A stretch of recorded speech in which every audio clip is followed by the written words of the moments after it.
Hello दोस्तों, आज हम सब देखेंगे रामचंद्र शुक्ल का हिंदी साहित्य का इतिहास, जो कि मोस्ट इम्पॉर्टेंट पुस्तक है और आप सब इस पुस्तक को ज़रूर से पढ़िए। अगर आपके पास नहीं है तो ले लीजिए, नहीं तो हम पूरा कंप्लीट कराएंगे, ठीक है। इसके लिए आप चैनल से जुड़ जाइएगा और सब्सक्राइब जरूर कर लीजिएगा। चलिए आज शुरू करते हैं हम। भक्ति काल प्रकरण 3 इनका है, निर्गुण धारा, प्रेम मार्गी, सूफी शाखा, जो कि हमने कुतुबन और मंझन को कंप्लीट कर लिया है। आज देखेंगे मलिक मोहम्मद जायसी के बारे में, ठीक है। चलिए शुरू करते हैं। मलिक मोहम्मद जायसी एक प्रसिद्ध सूफी फकीर शेख मुहिउद्दीन के शिष्य थे और जायस में रहते थे। जायसी कहाँ पर रहते थे? जायस में। इनकी एक छोटी सी पुस्तक आखिरी कलाम के नाम से फारसी अक्षरों में छपी मिलती है। जायसी की पुस्तक आखिरी कलाम, जो कि फारसी अक्षरों में छपी मिलती है। यह सन 936 हिजरी में सन 1528 ईस्वी के लगभग बाबर के समय में लिखी गई थी। किसके समय में? बाबर के समय में लिखी गई थी। इसमें बाबर बादशाह की प्रशंसा है। आखिरी कलाम में बाबर पूछा जा सकता है, आखिरी कलाम में किसकी प्रशंसा का वर्णन है? बाबर बादशाह की प्रशंसा का वर्णन है। इस पुस्तक में मलिक मोहम्मद जायसी ने अपने जन्म के संबंध में लिखा है। आखिरी कलाम में ये भी क्वेश्चन बन सकता है, जन्म के संबंध में किस पुस्तक में लिखा है? आखिरी कलाम में लिखा है, भा अवतार मोर नौसदी, भा अवतार मोर नौसदी, 30 बरस ऊपर कवि वदी। जायसी की पंक्ति है, अपने बारे में लिखे थे। इन पंक्तियों का ठीक तात्पर्य नहीं खुलता। जन्मकाल 900 हिजरी माने तो दूसरी पंक्ति का यह अर्थ निकलेगा कि जन्म से 30 वर्ष पीछे जायसी कविता करने लगे और इस पुस्तक के कुछ पद उन्होंने बनाए। आगे है, जायसी का सबसे प्रसिद्ध ग्रंथ है पद्मावत, जिसका निर्माण काल कवि ने इस प्रकार किया है। पद्मावत के बारे में, सन 927 आहा, सन 927 आहा, कथा आरंभ बैन कवि कहा। इसका अर्थ होता है कि पद्मावत की कथा प्रारंभिक वचन आरंभ बैन कवि ने 927 हिजरी 1520 के लगभग में कहे थे, पर ग्रंथारंभ में कवि ने मसनवी की रूढ़ि के अनुसार शाहे वक्त शेरशाह की प्रशंसा की है। क्या की है प्रशंसा? शेरशाह दिल्ली सुल्तानू, चारहु खंड तपे जस भानु, ओही छाज राज औ पाटू, सब राजा भोई धरा ललाटू। पूछा जा सकता है किसकी पंक्ति है? मलिक मोहम्मद जायसी की। आगे है, शेरशाह के शासन का आरंभ 947 हिजरी अर्थात 1540 में हुआ था। इस दशा में यही संभव जान पड़ता है कि कवि ने कुछ पीछे से पद तो सन 1520 में ही बनाए थे, पर ग्रंथ को 19 या 20 वर्ष पीछे शेरशाह के समय में पूरा किया। पद्मावत का एक बंगला अनुवाद अराकान राज्य के वजीर मगन ठाकुर ने सन 1650 ईस्वी के आसपास आलो उजाला नामक एक कवि से कराया था। उसमें भी 927 ही पाठ माना गया है। शेख मुहम्मद जति जखन रचिल ग्रंथ संख्या 27 पद्मावत की हस्तलिखित प्रतियां अधिकतर फारसी अक्षरों में मिली हैं, जिसमें 27 और 47 प्रायः एक ही तरह लिखे जाएंगे। इसमें कुछ लोगों को यह भी अनुमान है कि 47 को लोगों ने भूल से 27 पढ़ लिया है। जायसी अपने समय के सिद्ध फकीरों में गिने जाते हैं। अमेठी के राजघरानों में इनका बहुत मान था। जीवन के अंतिम दिनों में जायसी अमेठी से 2 मील दूर एक जंगल में रहा करते थे। अंतिम दिनों में अमेठी से कितने मील दूर? 2 मील दूर एक जंगल में रहा करते थे। वहीं इनकी मृत्यु हुई। काजी नसरुद्दीन हुसैन जायसी ने, जिन्हें अवध के नवाब शुजाउद्दौला से सनद मिली थी। अपनी याददाश्त में जायसी का मृत्युकाल 4 रजब 949 हिजरी लिखा है। यह काल कहाँ तक ठीक है ये नहीं कहा जा सकता। ये खाने और देखने में कुरूप थे, ये भी पूछा जा सकता है। कौन काने और कुरूप दिखते थे? जायसी। कहते हैं कि शेरशाह इनके रूप को देखकर हंसता था। कौन हंसता था? शेरशाह। इस पर यह बोले, मोहि का हंसेसी की कोह रही। ये भी पूछा गया। किसने कहा है? जायसी ने। मोहि का हंसेसी की कोह रही। इनके समय में ही उनके शिष्य फकीर इनके बनाए भावपूर्ण दोहे चौपाइयां गाते फिरते थे।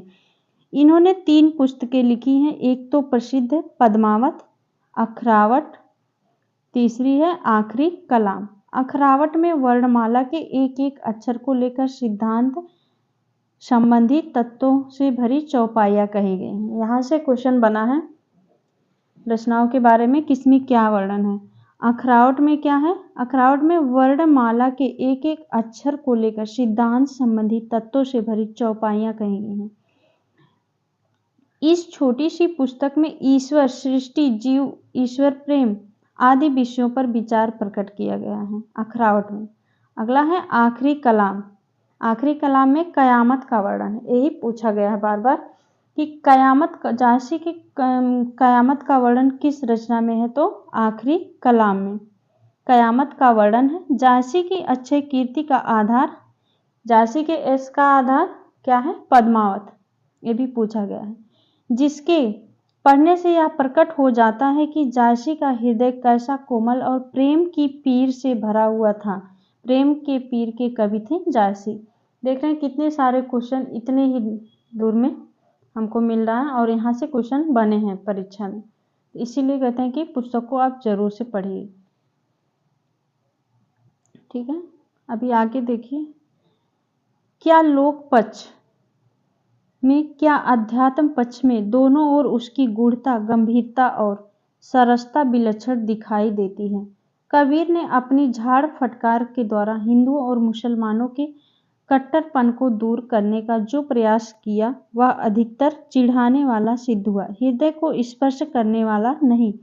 मनुष्य मनुष्य के बीच जो रागात्मक संबंध है वह उसके द्वारा व्यक्त न हुआ। अपने नित्य के जीवन में जिस हृदयाभास का अनुभव मनुष्य कभी कभी किया करता है उसकी अभिव्यंजना उससे न हुई। कुतुबन, जायसी आदि इन प्रेम कहानी के कवियों ने प्रेम का शुद्ध मार्ग दिखाते हुए उन सामान्य जीवन दशाओं को सामने रखा जिनका मनुष्य मात्र के हृदय पर एक सा प्रभाव दिखाई पड़ता है। हिंदू हृदय और मुसलमान हृदय आमने सामने करके अजनबीपन मिटाने वालों में इन्हीं का नाम लेना पड़ेगा। इन्होंने मुसलमान होकर हिंदुओं की कहानियां हिंदुओं की ही बोली में पूरी साहित्यता से कहकर उनके जीवन की मर्मस्पर्शी अवस्थाओं के साथ अपने उदार हृदय का पूर्ण सामंजस्य दिखा दिया। कबीर ने केवल भिन्न प्रतीत होती हुई परोक्ष सत्ता की एकता का आभास दिया था। प्रत्यक्ष जीवन की एकता का दृश्य सामने रखने की आवश्यकता बनी थी। यह जायसी द्वारा पूरी हुई। पद्मावत में प्रेम गाथा की परंपरा पूर्ण प्रौढ़ता को प्राप्त मिलती है। यह उस परंपरा में सबसे अधिक प्रसिद्ध ग्रंथ है। इसकी कहानियों में भी विशेषता है। इसमें इतिहास और कल्पना का योग है। चित्तौड़ की महारानी पद्मिनी, मोस्ट इम्पॉर्टेंट है। चित्तौड़ की महारानी पद्मिनी या पद्मावती का इतिहास हिंदू हृदय के मर्म को स्पर्श करने वाला है। जायसी ने यद्यपि इतिहास प्रसिद्ध नायक और नायिका ली है, पर उन्होंने अपनी कहानी का रूप वही रखा जो कल्पना के उत्कर्ष द्वारा साधारण जनता के हृदय में प्रतिष्ठित था। इस रूप में इस कहानी का पूर्वार्ध तो बिल्कुल कल्पित है।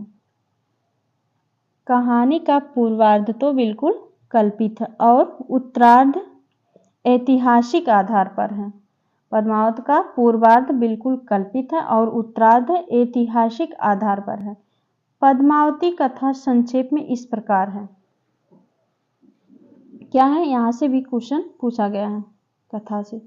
सिंघल द्वीप के राजा गंधर्वसेन की कन्या पद्मावती, पद्मावती किसकी कन्या थी? सिंघल द्वीप के राजा गंधर्वसेन की कन्या पद्मावती रूप और गुण में जगत में अद्वितीय थी। उसके योग्य वर कहीं न मिलता था। उसके पास हीरामन नाम का एक सूआ था। पद्मावती के पास हीरामन नाम का एक सूआ था, जिसका वर्ण सोने के समान था और जो पूरा वाचाल और पंडित था। एक दिन वह पद्मावती से उसके वर न मिलने के विषय में कुछ कह रहा था कि राजा ने सुन लिया और बहुत कोप किया। सूआ राजा के डर से एक दिन उड़ गया। पद्मावती ने सुनकर बहुत विलाप किया।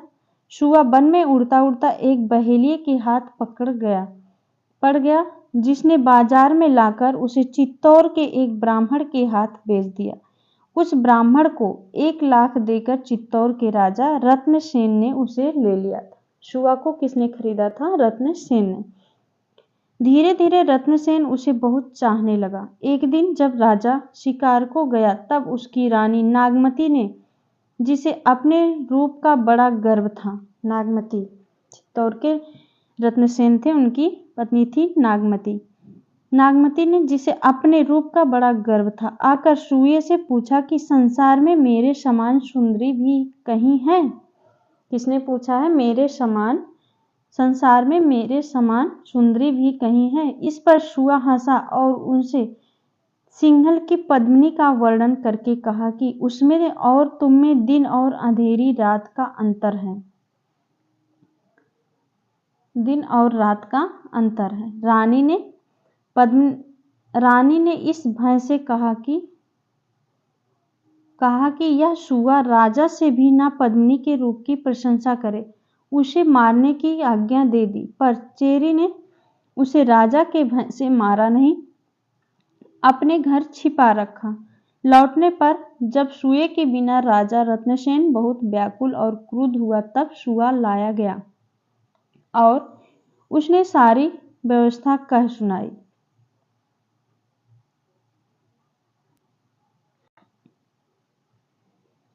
पद्मिनी के रूप का वर्णन सुनकर राजा मूर्छित हो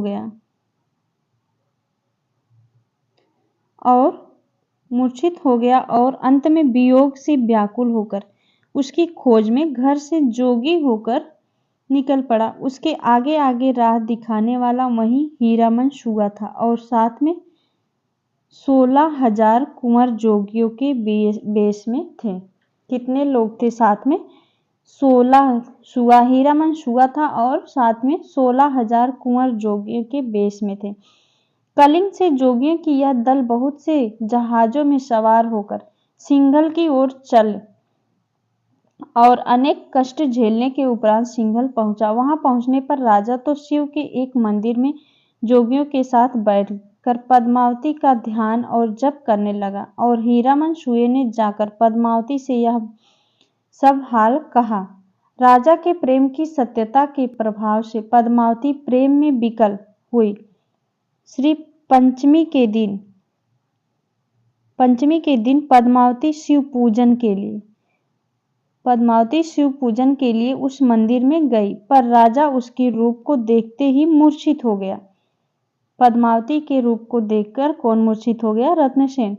उसका दर्शन अच्छी तरह न कर सका। जागने पर राजा बहुत अधीर हुआ, पर पद्मावती ने कहला भेजा कि समय पर तो तुम चूक गए, अब तो इस दुर्गम सिंघलगढ़ पर चढ़ सको तभी मुझे देख सकते हो। शिव से सिद्धि प्राप्त कर राजा रात को जोगियों सहित गढ़ में घुसने लगा, पर सवेरा हो गया और पकड़ा गया। राजा गंधर्वसेन की आज्ञा से रत्नसेन को सूली देने के लिए ले जा रहे थे कि इतने में 16,000 जोगियों ने गढ़ को घेर लिया। महादेव, हनुमान आदि सारे देवता, कौन कौन थे? महादेव, हनुमान आदि सारे देवता जोगियों की सहायता के लिए आ गए। गंधर्वसेन की सारी सेना हार गई। अंत में जोगियों के बीच शिव को पहचानकर गंधर्वसेन उनके पैरों पर गिर पड़ा और बोला कि पद्मावती आपकी है, जिसको चाहे दीजिए। किसने कहा है? ये पंक्ति पूछी जा सकती है। पद्मावती आपकी है, जिसको चाहे दीजिए, गंधर्वसेन। इस प्रकार रत्नसेन के साथ पद्मावती का विवाह हो गया और दोनों चित्तौड़गढ़ आ गए। पद्मावती का विवाह हो गया और चित्तौड़ आ गए। रत्नसेन की सभा में राघव चेतन नामक एक पंडित था। कौन था? राघव चेतन, जिसे एच्छड़ी सिद्धि थी और पंडितों को नीचा दिखाने के लिए उसने एक दिन प्रतिपदा को द्वितीया कहकर एच्छड़ी के बल से चंद्रमा दिखा दिया। जब राजा को यह कार्रवाई मालूम हुई तब उसने राघव चेतन को देश से निकाल दिया था। राघव राजा से बदला लेने और भारी पुरस्कार की आशा से दिल्ली के बादशाह अलाउद्दीन के दरबार में पहुंचा और उसने दान में पाए हुए पद्मावती के कंगन को दिखाकर उसके रूप को संसार के रूप ऊपर बताया। किससे? पद्मावती की प्रशंसा किसने किया था? राघव चेतन ने, अलाउद्दीन से।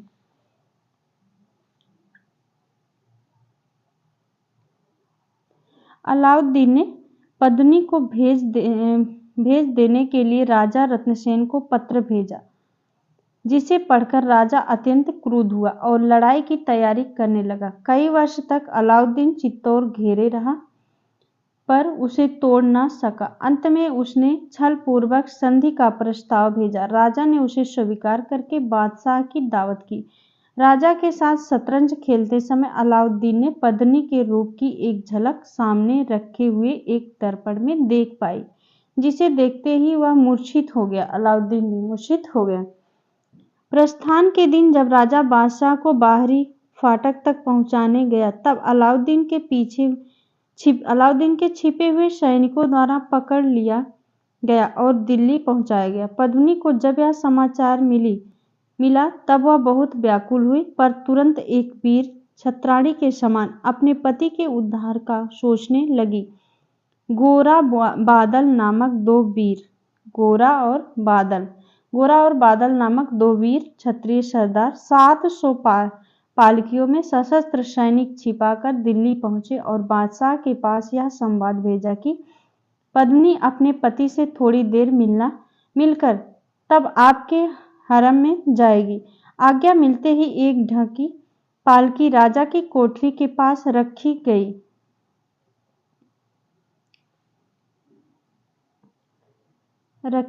गई और उसमें से एक लोहार ने निकलकर राजा की बेड़ियां काट दी। रत्नसेन पहले से ही तैयार एक घोड़े पर सवार होकर निकल आए। शाही सेना पीछे आते देख वृद्ध गोरा तो कुछ सिपाहियों के साथ उस सेना को रोकता रहा और बादल रत्नसेन को लेकर चित्तौड़ पहुंच गया। चित्तौड़ आने पर पद्मिनी ने रत्नसेन से कुंभलनेर के राजा देवपाल द्वारा दूती भेजने की बात कही, जिसे सुनते ही राजा रत्नसेन ने कुंभलनेर को जा घेरा। लड़ाई में देवपाल और रत्नसेन दोनों मारे गए। रत्नसेन का शव चित्तौड़ लाया गया। उसकी दोनों रानियां नागमती और पद्मावती हंसते हंसते पति के शव के साथ चिता में बैठ गईं। पीछे जब सेना सहित अलाउद्दीन चित्तौड़ में पहुंचा तब वहां राख के ढेर के सिवा कुछ न मिला। जैसा कि कहा जा चुका है कि प्रेम गाथा की परंपरा में पद्मावत जैसे प्रौढ़ और सरस है। प्रेम मार्गी सूफी कवियों की और कथाओं में से इस कथा में यह विशेषता है कि इसके साधना के मार्ग, उसकी कठिनाइयों और सिद्धि के स्वरूप आदि की जगह जगह व्यंजना होती है, जैसा कि कवि ने स्वयं ग्रंथ की समाप्ति पर कहा है। जासी ने कहा है, तन चितौर मन राजा कीन्हा, ही सिंगल बुद्धि पद्मिनी चिन्हा। गुरु सुआ जय पंथ देखावा, बिन गुरु जगत को निर्गुण पावा। नागमती यह दुनिया धंधा, बाचा सोई ना यही चित बंधा। राघव दूत सोई शैतानु, माया अलाउद्दीन सुल्तानु। यद्यपि पद्मावत की रचना संस्कृत प्रबंध काव्यों की सर्गबद्ध पद्धति पर नहीं है, फारसी की मसनवी शैली पर है। पद्मावत फारसी की मसनवी शैली पर है। पर श्रृंगार वीर आदि के वर्णन चली आती हुई भारतीय काव्य परंपरा के अनुसार ही है। इसका पूर्वार्ध तो एकांत प्रेम मार्ग का ही आभास देता है, पर उत्तरार्ध में लोक पक्ष का भी विधान है। पद्मिनी के रूप का जो वर्णन जायसी ने किया है वह पाठक को सौंदर्य की लोकोत्तर भावना में मग्न करने वाला है। अनेक प्रकार के अलंकारों की योजना उसमें पाई जाती है। कुछ पद देखिए। ये वाला पद पूछा गया है, पूछ लेगा किसका है या फिर किस रचना से है, तो जायसी का है।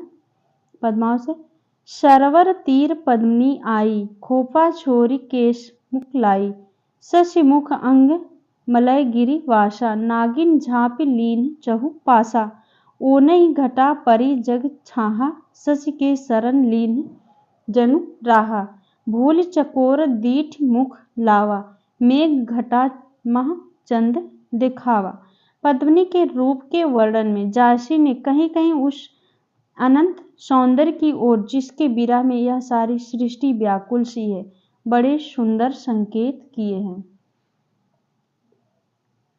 आगे है वरुणी का वर्णो इमि बनी, साधे बान जानु दुई अनी, उन बान अस को जो ना मारा, बेधि रहा सगरो संसारा, गगन नखत जो जाहि न गने, वे सब बान ओहि कै हने, धरती बान बेधि सब राखी, साखी ठाड़ देखी सब साखी, रोव रोव मानुष तन ढाहे, सूतहि सूत बेध अस गाढ़े, वरुण बान अस ओपह बेधे रन वन ढाक, सोजहि तन सब रोवा, पंखी तन सब पाँख।